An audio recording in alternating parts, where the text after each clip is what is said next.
Hi guys, welcome to another episode of GreenTalkies, and today we are in a very nice restaurant called Momo, and we have with us a very interesting character. And the reason why I say interesting is because there's a lot of resonance when we talk, and we understand each other, no matter how varied and weird and non-acceptable the concepts might be.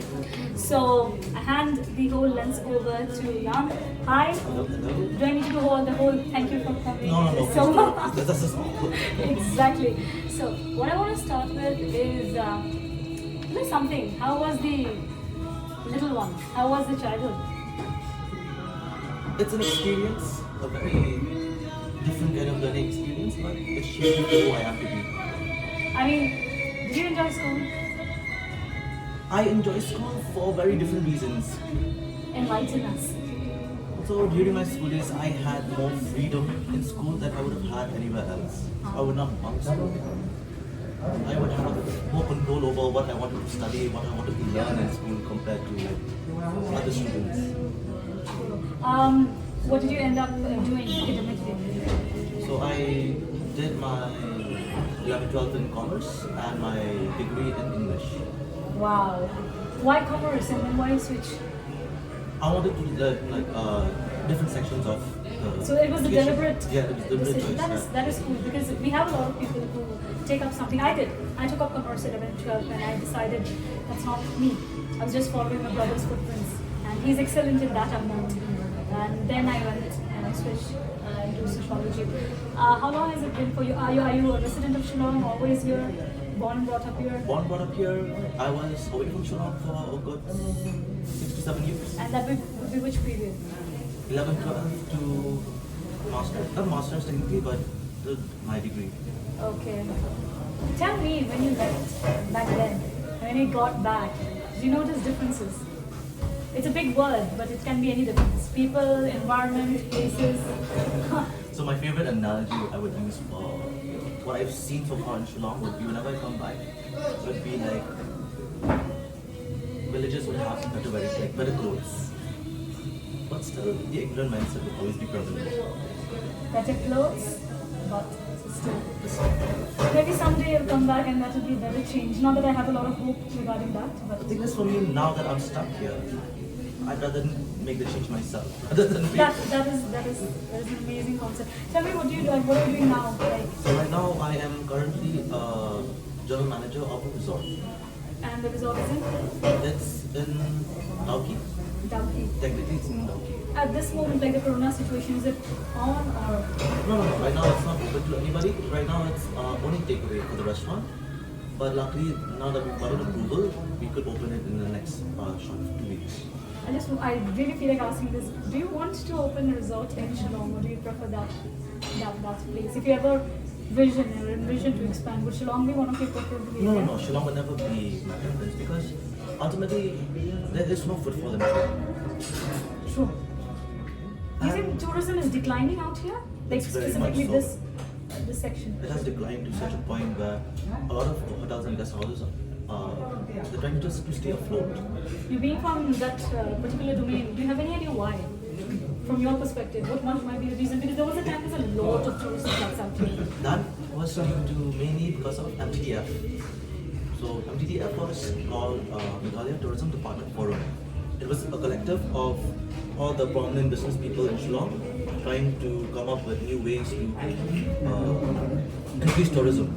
Okay. So they were like one of the coordinators for Autumn Festival and all these like rock bands coming to Shillong to Yes. perform. That was all to them. Okay, so now because of their non-prevalence, that has also reduced.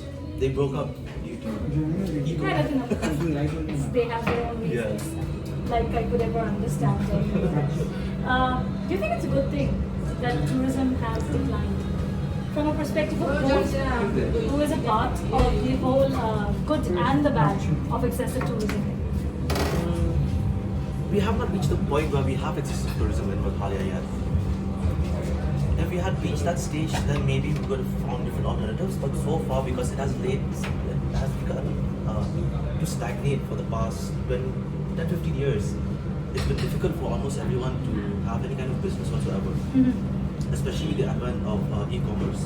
a lot of shops are going out of business. Do you believe in something called ecotourism? Yes, it's in a lot of hill stations all over Northeast and mainland India. Ecotourism has been very prevalent and it's been very well received. Is it truly eco?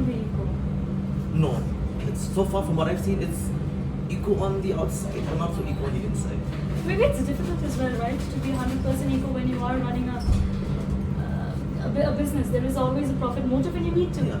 People need to survive, but Because ultimately, majority of your reinvestment would go to agriculture, which is the most expensive. And for any eco-tourist spot, agriculture would be the main source of income. income. Yeah, it's true. Especially in this nation, it is as true as any doctrine it is. What is nature to you? That is very big, but I would say nature to us would be like what mom would be to us. What mom is to us. Isn't it beautiful? Nature is what mom is to us. There are people who are connected with nature, there are people who are obsessed, and there are people who just live their daily lives knowing that there is nature. Do you consider nature to be an element to think about? Oh, very much so. Why? I mean, the reason why I'm asking is because for me it has always been something like we don't think about breathing, it just happens. But we're in a position where we have to think about nature. Why do you think about it? In terms of development, nature is very important. Otherwise, if there is no nature, we wouldn't have any natural resources to even have the concept of modernization. Industrialization would not be possible if there was nothing to mine. Without resources, how will you industrialize? And now that we've reached a critical point in our shelf life where we have but taken everything away but not given back. Now the process of giving back is starting slowly. A lot of people are trying to do it, but because it's very small, the impact isn't. You think that there can ever be, well, the can is not really the right word, there can be a mass change and a mass reincarnation of nature, but do you think there will be? There will be. They will reach a critical point where there will be. And that is how? How? Will we be a part of it, you think? We surely be in the part of the See, solution. optimistically, we should be a part of it, but I don't think so we will be. I love this response. We're politically correct. Yes, there should be, but we don't think there will be. But we still work towards it, don't we? Why? What's the whole point? I mean, if we know that that day is almost become a fanciful dream, why do you think we still work towards it? In our own ways. In our own ways, but the majority of it is driven by fear. Fear that there will not be enough later on. It comes from a selfish place that does good have to be selfless? I agree. It's a beautiful thing he has asked. Does good have to be selfless? Are we at all capable of being selfish? Should we? We are all capable of being selfless, but we choose not to be. We all want our lives to be better, but we will not think about whether we want everyone's lives to be better. You've been associated with a resort, right? Tell me how do you... Tell me how can, as someone who runs it, works in association with it, can make it a little more sustainable? So right now what we're doing is trying to be more aggressive in terms of agriculture, where we want to grow what we eat. Grow what we eat. Right now I'm also trying to develop ways where we can even hunt what we eat. But that's very small scale, and eventually that will all depend on the future. I can't really make assumptions now. But I want to make my resort more of a place where of how things used to be. Getting back to roots? Yes. Is it very difficult?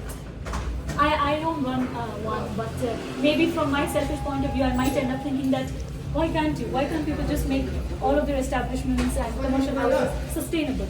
You tell me, is it very tough? It's very tough because there has not been a lot of development in that kind of scientific field. Sure, we can do like the small things, recycle, we can start composting, but ultimately that's just flair. It's not really going to affect the nature surrounding us in any positive way so far. Because ultimately, to make space, we are still, deforestation. We are still making roads. We are still doing a lot of things which kind of set us back. It's always 2 steps forward, 1 step back. What do you think? Where do you think the role of the government is when it comes to institutionalized structures? Not about personal thoughts, but structures like hospitality industry or any other industry. It's okay. So, Meghalaya is trying to invest more in tourism, which is a good thing. But ultimately, that is a moot point if every other sector of the government isn't working towards some positive repercussions. And I mean, like, it's still India. The amount of corruption that we have faced, it's reached to a point where now we can't even trust anybody doing good because we always think this is manipulative motive. It's become so difficult for us to perceive that people can be without motives. Yes.